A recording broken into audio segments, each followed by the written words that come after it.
কুয়েটের উপাচার্যের পদত্যাগ দাবিতে সমর্থন জানিয়ে রাজধানী শাহবাগ মোড় অবরোধ করেছে ঢাকা বিশ্ববিদ্যালয় সহ ঢাকার বিভিন্ন প্রতিষ্ঠানের শিক্ষার্থীরা।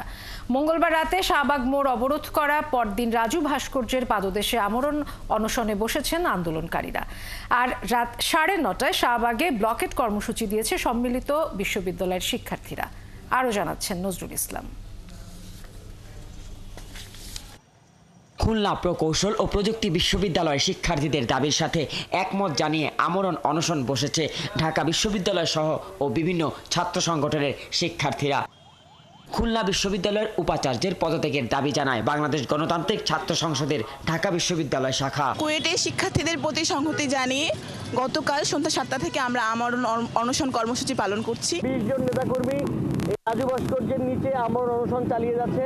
আমরা তাদের প্রতি সংহতি জানিয়ে তাদের এক দফার প্রতি পূর্ণ সমর্থন জানিয়ে আমরা এখানে বাংলাদেশ গণতান্ত্রিক ছাত্র সংসদ ঢাকা বিশ্ববিদ্যালয় থেকে তাদের প্রতি সংহতি জানিয়ে এই আমরণ কর্মসূচি গ্রহণ করেছি। কুয়েটের বিসি যে দৃষ্টতা দেখিয়েছে, যে স্বৈরাচারী মনোভাব দেখিয়েছে, তারই প্রতিবাদে তারই জের ধরে আমাদের কুয়েটের শিক্ষার্থীরা প্রায় 90% শিক্ষার্থীরা গণস্বাক্ষর দিয়ে কুয়েটের বিসির পদত্যাগের দাবি জানিয়েছিল। ইতিহাসের নির্লজ্জতম ভিসি মাসুদ, সে এখনো তার শপথে বহাল আছে।